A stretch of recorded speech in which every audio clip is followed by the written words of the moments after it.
یہ ایک روشن اور خوشگوار گرمی کی دوپہر تھی۔ تالاب کے قریب ایک درخت کے نیچے دور دور تک پھیلے سبزے میں ماں بطخ نے اپنے انڈے بینے کے لیے ایک آرام دہ جگہ چن لی تھی۔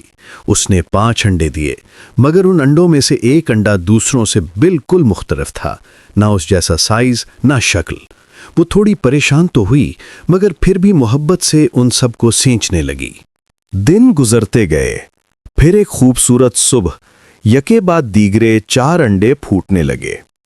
ننھے منھے بچے خوشی سے چہچہانے لگے، اپنی چھوٹی چھوٹی چونچوں سے دنیا کو سلام کر رہے تھے، مگر صرف ایک انڈا ابھی تک خاموش تھا۔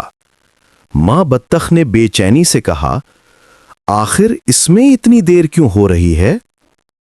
اس نے مضبوطی سے آخری انڈے کو اپنی گرم جوشی میں لپیٹ لیا۔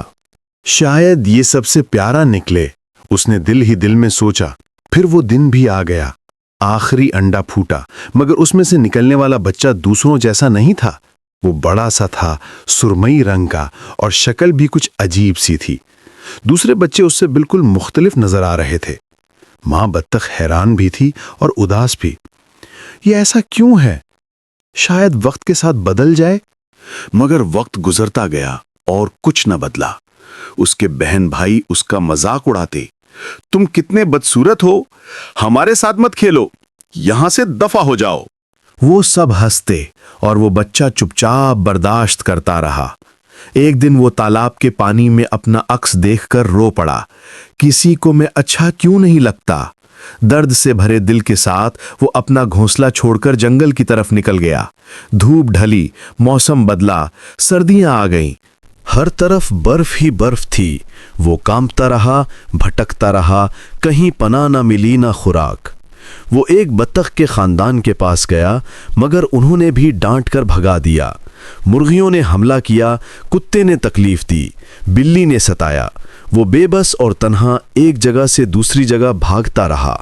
آخر کار ایک کسان نے اسے اٹھایا اور گھر لے گیا، مگر وہاں بھی اسے سکون نہ ملا۔ سب نے اسے ستایا اور وہ پھر سے نکل پڑا، مگر موسم بدلا، بہار آئی، پھول کھلنے لگے، درختوں میں جان لوٹ آئی۔ شرمندگی اور تھکن سے چور وہ بچہ آہستہ آہستہ دریا کے قریب آیا۔ اس نے سوچا شاید پانی میں جھانک کر وہ خود کو ایک بار پھر دیکھ لے۔ شاید کوئی تبدیلی آ گئی ہو، یا شاید وہ اب بھی ویسا ہی بدصورت ہو۔ اس نے اپنا سر جھکایا، نہ وہ سرمئی رنگ، نہ وہ بھدا سا جسم۔ اب اس کی جگہ ایک خوبصورت، با رونق اور باوقار راج ہنس کھڑا تھا۔ ہوا کے جھونکے نے اس کے سفید پروں کو ہلایا اور وہ پہلی بار اپنے آپ کو دیکھ کر مسکرایا، وہ مسکراہٹ جو برسوں کے درد کے بعد اب سامنے آئی تھی۔ اسی لمحے 2 خوبصورت راجہ ہنس اس کی طرف اڑتے ہوئے آئے۔ انہوں نے اسے دیکھا، گھورا نہیں، ٹھیٹھا نہیں اڑایا، بلکہ محبت بھری نرم آواز میں اسے اپنے ساتھ شامل ہونے کو کہا۔ وہ حیران رہ گیا۔ وہی دنیا جو کبھی اسے ٹھکراتی تھی، آج اسے گلے لگانے لگی تھی۔ اب اسے سمجھ آیا کہ وہ دوسروں سے مختلف کیوں تھا، کیونکہ وہ مختلف تھا۔ وہ بطخ نہیں تھا، وہ تو ایک راج ہنس تھا، اور راج ہنس ہمیشہ وقت کے ساتھ اپنی اصل پہچان ظاہر کرتا ہے۔ وہ ان راج ہنسوں کے ساتھ دریا میں اتر گیا۔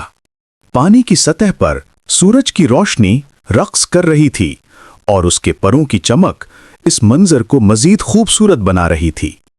محبت ملی، عزت ملی، قبولیت ملی، اور زندگی میں پہلی بار اسے لگا کہ وہ اپنے صحیح گھر میں ہے۔ اس کے بعد وہ کبھی تنہا نہیں رہا۔ وہ اسی راج ہنس سے ملا جس سے اسے پہلی نظر میں پیار ہوا تھا، اور پھر دونوں نے اپنی زندگی پیار، سکون اور خوشیوں کے ساتھ گزار دی۔